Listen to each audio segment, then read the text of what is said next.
गर्नु। यति बेला यो प्रतिगमनलाई पराजित गर्ने काम मुख्य काम हो।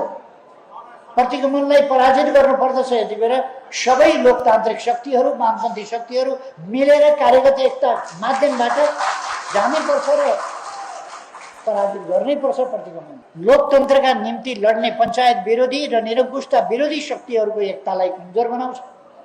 त्यो हुन दिँदैन। त्यसकारण त्यसलाई जोगाएर लानुपर्छ भन्ने कुरा पारित गर्यो र हामी त्यसरी नै अगाडि बढ्यौँ। त्यसमा हामीले बहुदलीय प्रतिस्पर्धा, चौथो महाधिवेशनमै बहुदलीय प्रतिस्पर्धालाई हामीले अपनाउने मान्यौँ र बहुदलीय प्रतिस्पर्धा अपनाउनका लागि पञ्चायत फाल्न पर्थ्यो र राजतन्त्रलाई निरङ्कुशताबाट झार्न पर्थ्यो। कमसेकम तत्कालका लागि संवैधानिक राजतन्त्र आफ्नो आदर्श भएको नेपाली कांग्रेसलाई पनि साथै लिएर चल्नुपर्ने हाम्रो बाध्यता पनि थियो। नेपाली कांग्रेसको नीति उसको विधानमै उनीहरूको आस्था थियो कि नेपाली कांग्रेस संवैधानिक राजतन्त्रमा विश्वास गर्छ।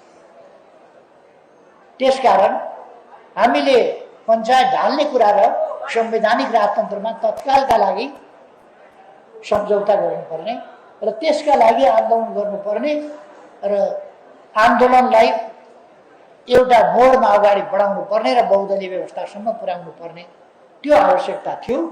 त्यो काम हामीले त्यहाँबाट नीतिगत रूपमा पास गर्यौँ र त्यसपछि हाम्रा प्रयासहरू अगाडि बढे। वामपन्थीहरूको वाम मोर्चा र कांग्रेसको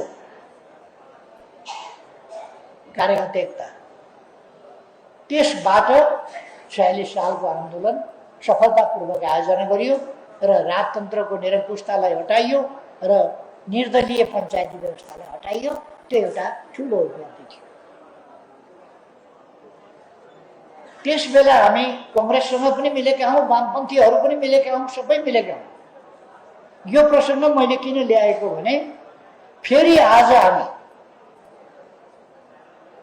हामी यति बेला समाजवाद निर्माण गर्ने, कहाँबाट समाजवाद निर्माण गर्नु, यहाँ प्रतिगमन गरेर हैरान छ, कताबाट समाजवाद निर्माण गर्नु। यति बेला यो प्रतिगमनलाई पराजित गर्ने काम मुख्य काम हो।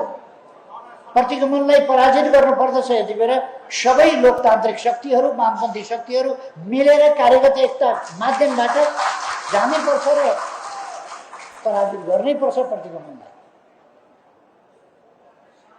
म लामो व्याख्या गर्न चाहन्न। यदि के भएर आवाज आएन त